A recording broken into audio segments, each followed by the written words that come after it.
we are going to deal or discuss the measurement of elasticity of supply. What are the measurement or the different methods of measuring the elasticity of supply?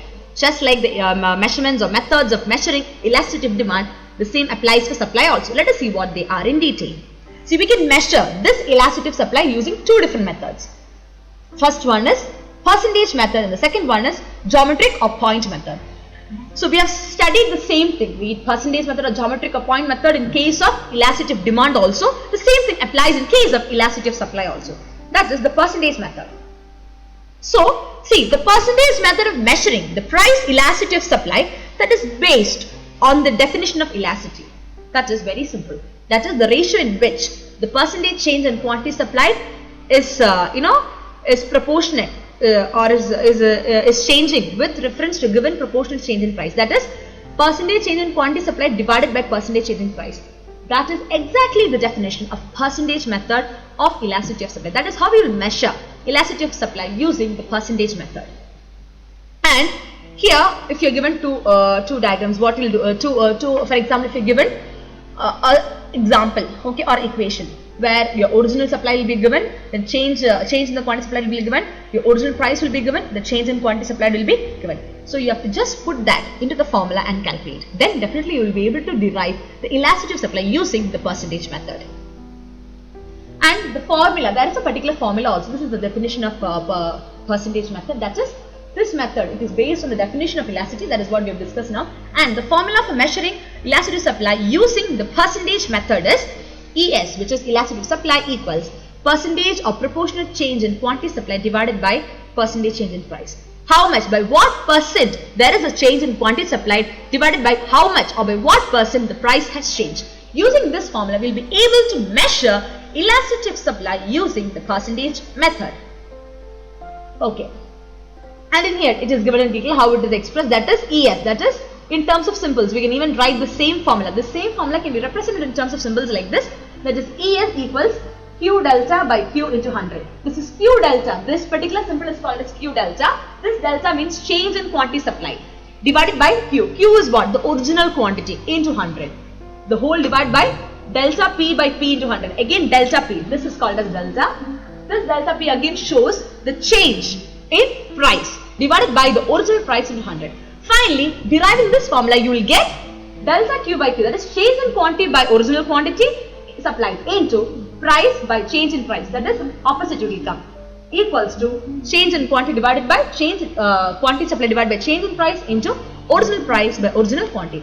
This is how you will calculate the elasticity of supply using the percentage method. When you get some figures, you can put the figures in terms of quantity supplied as well as price. Whatever figure is being given for the quantity supplied and price, you can put it accordingly. And here it is given detailing what each stands for. See, you can see here where ES, definitely it stands for elasticity of supply. Then we have Q, which stands for initial quantity, that is the original quantity supplied. Then Q delta, definitely stands, as I told you, stands for change in quantity supplied, and P for the initial or original price, and delta P stands for change in price. That is what is the price after the change has taken place.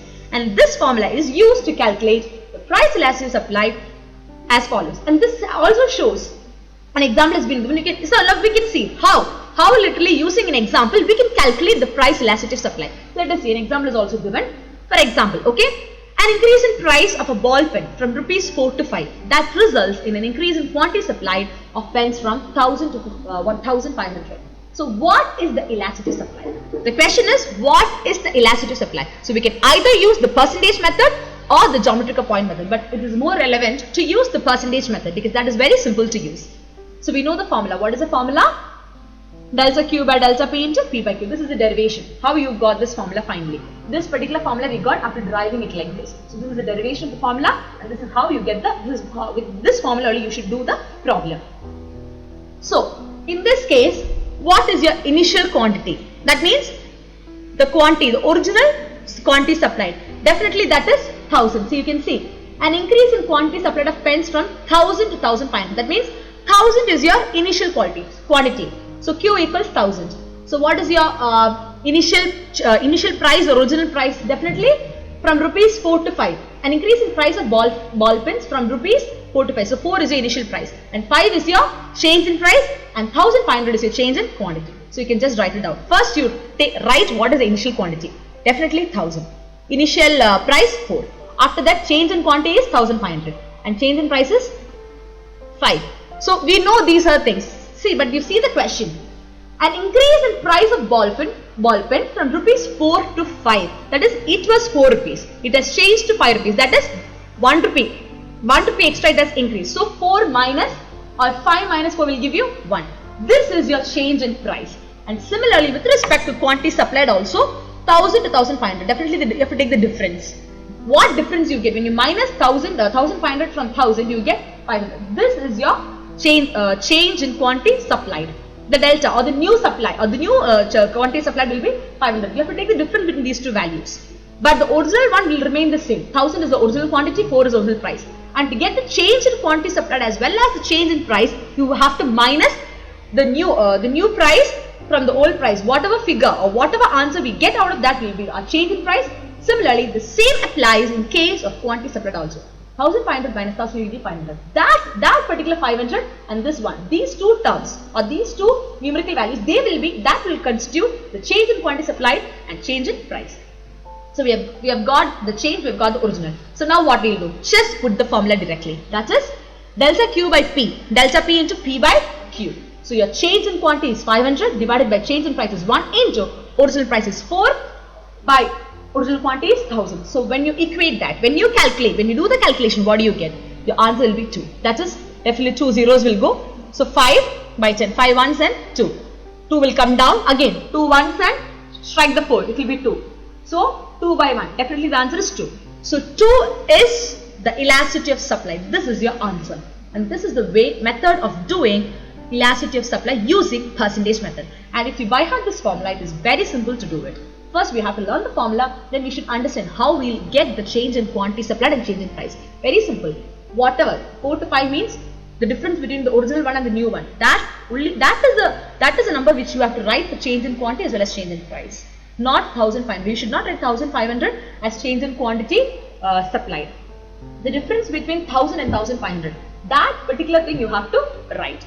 But the original one will be 1000 itself because from 1000 it is increasing, right? So original will remain the same and the change in quantity supplied will be original minus how much change to what change it has whatever change has taken place, that particular figure when you get after minusing whatever you get by how much percentage. So we got to know by how much percentage. So for that we have to take the difference between the original value and the changed value, and that will give you the change in quantity supplied as well as change in price, and then directly apply the formula, you will get this answer. This is a very simple method of doing it. If you really try it out, you can do it by using a lot of examples. It is available in a lot of textbooks like textbooks, a lot of any basic economics text if you take, you can just work out these problems. Okay, now moving on to the second method of measuring elasticity of supply. It is geometric method or point method. The same thing, we have seen this term geometric as well as point method in case of elasticity of demand. The same thing applies here also, but the only difference here is, again I am telling you that this is elasticity of supply. So that's only that difference will be highlighted here. Other than that, everything is the same here. This geometric method or point method, it is used to measure what? The elasticity of supply at a particular point on a supply curve. That is, at one particular point in the supply curve, we will measure the elasticity of supply, and that has came to be known, or that is termed as geometric method or point method of elasticity of supply. And here, this particular thing, because since we are measuring the elasticity of supply at one particular point on the supply curve, due to this reason, this is known as the point method of measuring elasticity of supply. Because of this reason only, this geometric method has came to be popularly known as the point method of measuring elasticity of supply. So if you are having a diagram, whatever, if you are drawing a supply curve, and one particular point, if you are going to measure the elasticity of supply, that particular point is called as geometric method, and because the elasticity of supply is defined by one particular point, it has came to be known as the point method of elasticity of supply. And here, same, just like the percentage method, we can even measure this geometric method also.